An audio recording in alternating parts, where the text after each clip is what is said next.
राधे राधे। जय श्री कृष्ण। वैभव लक्ष्मी व्रत कथा जानने से पहले हमारे चैनल को लाइक शेयर सब्सक्राइब जरूर करें।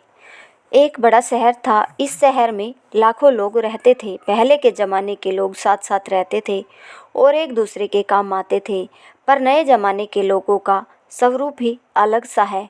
सब अपने अपने काम में व्यस्त रहते हैं। किसी को किसी की कोई परवाह नहीं है। घर के सदस्यों को भी एक दूसरे की परवाह नहीं होती। भजन कीर्तन, भक्ति भाव, दया माया, परोपकार जैसे संस्कार कम हो गए हैं। शहर में बुराइयां बढ़ गई थी। शराब, जुआ, रेस, व्यभिचार, चोरी, डकैती आदि बहुत से अपराध शहर में होते थे। कहावत है कि हजारों निराशा में एक अमर आशा छिपी हुई है। इसी तरह इतनी सारी बुराइयों के बावजूद शहर में कुछ अच्छे लोग भी रहा करते थे। ऐसे अच्छे लोगों में शीला और उनके पति की गृहस्थी मानी जाती थी। शीला धार्मिक प्रकृति की और संतोषी थी। उनका पति भी विवेकी और सुशील था। शीला और उनका पति ईमानदारी से जीते थे। वे किसी की बुराई न करते थे और प्रभु भजन में अच्छी तरह समय व्यतीत कर रहे थे। उनकी गृहस्थी आदर्श गृहस्थी थी और शहर के लोग उनकी गृहस्थी की सराहना किया करते थे। शीला की गृहस्थी इसी तरह खुशी खुशी चल रही थी, पर कहा जाता है कि कर्म की गति अकल है। विधाता के लिखे लेख कोई नहीं समझ सकता है। इंसान का नसीब पल भर में राजा को रंक बना देता है और रंक को राजा। शीला के पति अगले जन्म के कर्म भोगने बाकी रह गए होंगे कि वह बुरे लोगों से दोस्ती कर बैठा। वह जल्द से जल्द करोड़पति होने के ख्वाब देखने लगा, इसीलिए वह गलत रास्ते पर चल निकला और करोड़पति के बजाय रोडपति बन गया। रास्ते पर भटकते भिखारी जैसी उनकी स्थिति हो गई थी। शहर में शराब, जुआ, रेस, चरस, गांजा आदि बदियां फैली हुई थी। उसमें शीला का पति भी फंस गया। दोस्तों के साथ उसे भी शराब की आदत हो गई। जल्द से जल्द पैसे वाला बनने की लालच में दोस्तों के साथ रेस जुआ भी खेलने लगा। इस तरह बचाई हुई धनराशि, पत्नी के गहने, सब कुछ रेस जुए में गंवा दिया था। समय के परिवर्तन के साथ घर में दरिद्रता और भूखमरी फैल गई। सुख से खाने के बजाय 2 वक्त के भोजन के लाले पड़ गए और शीला को पति की गालियां खाने का वक्त आ गया था। शीला सुशील और संस्कारी स्त्री थी।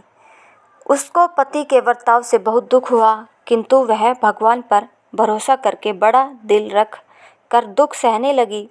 कहा जाता है कि सुख के पीछे दुख और दुख के पीछे सुख आता है, इसलिए दुख के बाद सुख आएगा ही। ऐसी श्रद्धा के साथ शीला प्रभु भक्ति में लीन रहने लगी। इस तरह शीला असहाय दुख सहते सहते प्रभु भक्ति में व्यक्त बिताने लगी। अचानक एक दिन दोपहर में उनके द्वार पर किसी ने दस्तक दी। शीला सोच में पड़ गई कि मुझ जैसे गरीब के घर इस वक्त कौन आया होगा। फिर भी द्वार पर आए हुए अतिथि का आदर करना चाहिए। ऐसे आर्य धर्म के संस्कार वाली शीला ने खड़े होकर द्वार खोला। देखा तो एक माँ जी खड़ी थी। वे बड़ी उम्र की लगती थी। वे बड़ी उम्र की लगती थी, किंतु उनके चेहरे पर अलौकिक तेज निखर रहा था।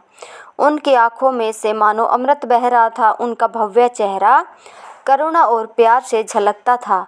उनको देखते ही शीला के मन में अपार शांति छा गई। वैसे शीला इस माँ जी को पहचानती न थी, फिर भी उनको देखकर शीला के रोम रोम में आनंद छा गया। शीला माँ जी को आदर के साथ घर में ले आई। घर में बिठाने के लिए कुछ भी नहीं था, अतः शीला ने सकुचा कर एक फटी हुई चादर पर उनको बिठाया। माँ जी ने कहा, क्यों शीला, मुझे पहचाना नहीं? शीला ने सकुचा कर कहा, माँ, आपको देखते ही बहुत खुशी हो रही है, बहुत शांति हो रही है। ऐसा लगता है कि मैं बहुत दिनों से जिसे ढूंढ रही थी वे आप ही हैं, पर मैं आपको पहचान नहीं सकती। माँ जी ने हंसकर कहा, क्यों भूल गई? हर शुक्रवार को लक्ष्मी जी के मंदिर में भजन कीर्तन होते हैं, तब मैं भी तो वहाँ आती हूँ। वहाँ हर शुक्रवार को हम मिलते हैं। पति गलत रास्ते पर चढ़ गया, तब से शीला बहुत दुखी हो गई थी और दुख की मारी वह लक्ष्मी जी के मंदिर में भी नहीं जाती थी।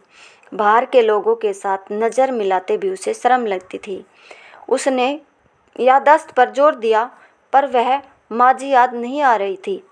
तभी माँ जी ने कहा, तू लक्ष्मी जी के मंदिर में कितने मधुर भजन गाती थी, अभी अभी तो दिखाई नहीं देती थी, इसलिए मुझे हुआ कि तू क्यों नहीं आती है, कहीं बीमार तो नहीं हो गई है न, ऐसा सोचकर मैं तुमसे मिलने चली आई हूँ।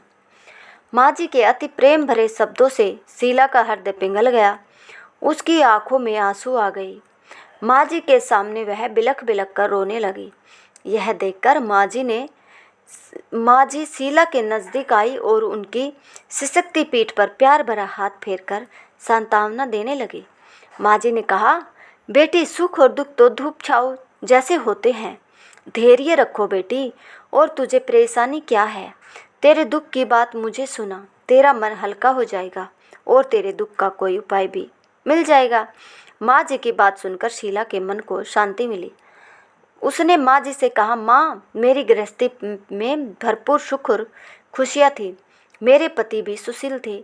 अचानक हमारा भाग्य हमसे रूठ गया। मेरे पति बुरी संगति में फंस गए और बुरी आदतों के शिकार हो गए तथा अपने सब कुछ गवा बैठे हैं तथा हम रास्ते के भिखारी जैसे बन गए हैं। यह सुनकर माँ जी ने कहा, ऐसा कहा जाता है कि कर्म की गति न्यारी होती है, हर इंसान को अपने कर्म भुगतने ही पड़ते हैं, इसलिए तू चिंता मत कर, अब तू कर्म भुगत चुकी है, अब तुम्हारे सुख के दिन अवश्य आएंगे। तू तो माँ लक्ष्मी जी की भक्त है। माँ लक्ष्मी जी तो प्रेम और करुणा की अवतार है, वे अपने भक्तों पर हमेशा ममता रखती है, इसलिए तू धैर्य रख कर माँ लक्ष्मी जी का व्रत कर, इससे सब कुछ ठीक हो जाएगा। माँ लक्ष्मी जी का व्रत करने की बात सुनकर शीला के चेहरे पर चमक आ गई।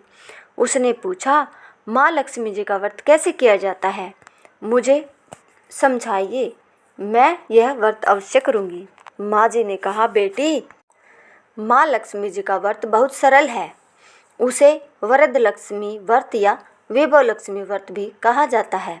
यह व्रत करने वाले की सब मनोकामना पूर्ण होती है, वह सुख संपत्ति और यश प्राप्त करता है। ऐसा कहकर माँ जी वैभव लक्ष्मी व्रत की विधि कहने लगी।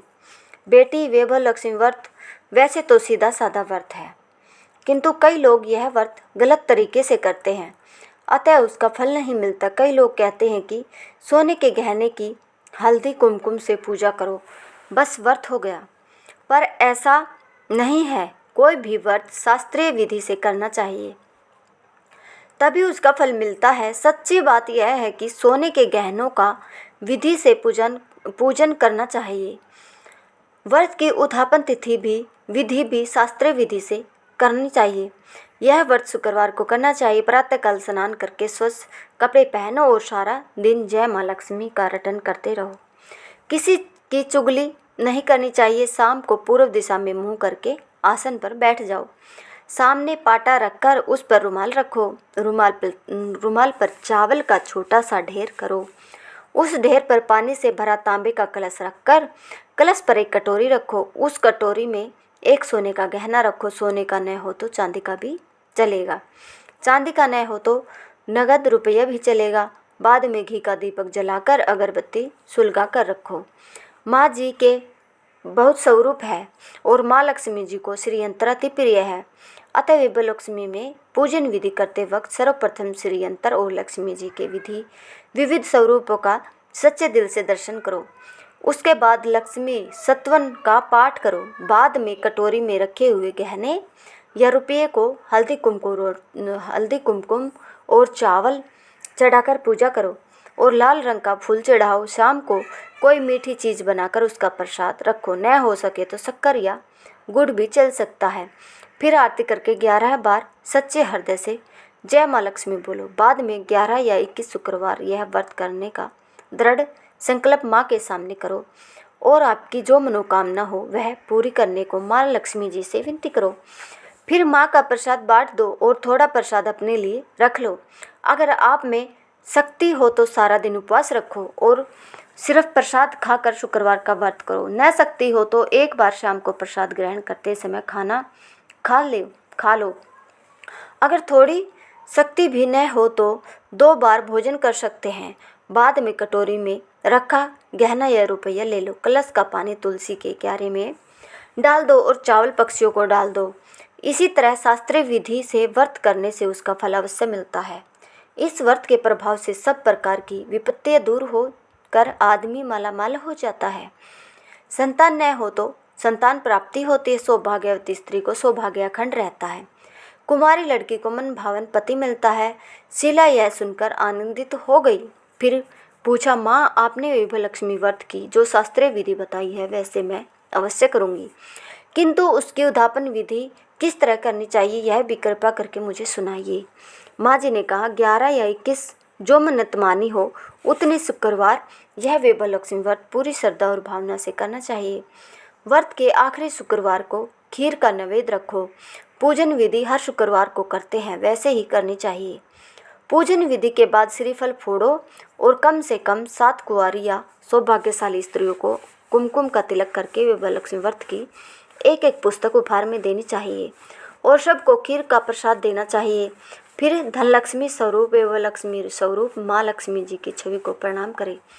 माँ लक्ष्मी जी का यह स्वरूप वैभव देने वाला है। प्रणाम करके मन ही मन भावुकता से माँ की प्रार्थना करते वक्त कहे कि हे माँ धनलक्ष्मी, हे माँ वैभवलक्ष्मी, मैंने सच्चे हृदय से आपका व्रत पूर्ण किया है, तो हे माँ हमारी मनोकामना पूर्ण कीजिए, हमारा सबका कल्याण कीजिए। जिसे संतान न हो उसे संतान देना, सौभाग्यशाली स्त्री का सौभाग्य अखंड रखना, कुंवारी लड़की को मन भावन पति देना, यह आपका यह चमत्कारी विभलक्ष्मी व्रत जो करे उसकी सब विपत्तियां दूर करना, सबको सुखी करना। हे माँ आपकी महिमा अपरंपार है। माँ जी के पास से विभलक्ष्मी व्रत की शास्त्रीय विधि सुनकर शीला भाव विभोर हो उठी। उसे लगा मानो सुख का रास्ता मिल गया। उसने आंखें बंद करके मन ही मन में उसी क्षण संकल्प लिया कि हे विभलक्ष्मी माँ, मैं भी माँ जी के कहे अनुसार श्रद्धापूर्वक शास्त्रीय विधि से विभलक्ष्मी व्रत 21 शुक्रवार तक करूँगी और व्रत की शास्त्रीय रीति के अनुसार उद्यापन भी करूँगी। शीला ने संकल्प करके आंखें खोल ली तो सामने कोई न था। वह विस्मित हो गई कि माँ जी कहाँ गई। यह माँ जी कोई दूसरा नहीं, साक्षात लक्ष्मी जी ही थी। शीला लक्ष्मी जी की भक्ति इसलिए अपने भक्त को रास्ता दिखाने के लिए माँ लक्ष्मी देवी जी का स्वरूप धारण करके शीला के पास आई थी। दूसरे दिन शुक्रवार था। प्रातः काल स्नान करके स्वच्छ कपड़े पहनकर शीला मन ही मन श्रद्धा और पूरे भाव से जय माँ लक्ष्मी का मन ही मन रटन करने लगी। सारा दिन किसी की चुगली नहीं की। शाम हुई तब हाथ पाँव मुँह धोकर शीला पूर्व दिशा में मुँह करके बैठी। घर में पहले तो सोने के बहुत से गहने थे, पर पति ने गलत रास्ते पर चलकर सब गिरवी रख दिए। पर नाक की कील पुली बच गई थी। नाक की कील निकालकर उसे धोकर शीला ने कटोरी में रख दी। सामने पाटे पर रुमाल रखकर मुट्ठी भर चावल का ढेर किया। उस पर तांबे का कलश पानी भरकर रखा। उसके ऊपर कील वाली कटोरी रखी। फिर विधिपूर्वक वंदन, सत्वन, पूजन वगैरह किया और घर में थोड़ी शक्कर थी वह प्रसाद में रखकर विभलक्ष्मी व्रत किया। यह प्रसाद पहले पति को खिलाया। प्रसाद खाते ही पति के स्वभाव में फर्क पड़ गया। उस दिन उसने शीला को मारा नहीं, सताया भी नहीं। शीला को बहुत आनंद हुआ। उसके मन में विभलक्ष्मी व्रत के लिए श्रद्धा बढ़ गई। शीला ने पूर्ण श्रद्धा भक्ति से 21 शुक्रवार तक व्रत किया। 21वें शुक्रवार को विधि पूर्वक उद्यापन विधि करके 7 स्त्रियों को विभलक्ष्मी व्रत की 7 पुस्तकें उपहार में दी। फिर माता जी के धनलक्ष्मी स्वरूप की छवि को वंदन करके भाव से मन ही मन प्रार्थना करने लगी। हे माँ धनलक्ष्मी, मैंने आपका विभलक्ष्मी व्रत करने की मन्नत मानी थी, वह व्रत आज पूर्ण किया है। हे माँ, मेरी हर विपत्तियाँ दूर करो, हमारा सबका कल्याण करो। जिसे संतान न हो उसे संतान देना, सौभाग्यवती स्त्री का सौभाग्य अखंड रखना, कुंवारी लड़की को मन भावन पति देना। जो कोई आपका यह चमत्कारिक विभलक्ष्मी व्रत करे उसकी सब विपत्तियाँ दूर करना, सबको सुखी करना। हे माँ, आपकी महिमा अपरंपार है। ऐसा बोलकर लक्ष्मी जी के धनलक्ष्मी स्वरूप की छवि को प्रणाम किया। इस तरह शास्त्रीय विधि से शीला ने श्रद्धा से व्रत किया और तुरंत ही उसे फल मिला।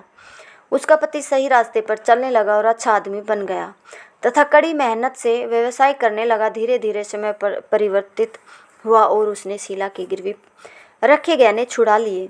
घर में धन की बाढ़ सी आ गई। घर में पहले जैसी सुख शांति छा गई। वैभव लक्ष्मी व्रत का प्रभाव देखकर मोहल्ले की दूसरी स्त्रियां भी शास्त्रीय विधि से वैभव लक्ष्मी का व्रत करने लगी। हे माँ धन लक्ष्मी, आप जैसे शीला पर प्रसन्न हुई उसी तरह आपका व्रत करने वाले सब पर प्रसन्न होना, सबको सुख शांति देना। जय धन लक्ष्मी माँ, जय वैभव लक्ष्मी माँ।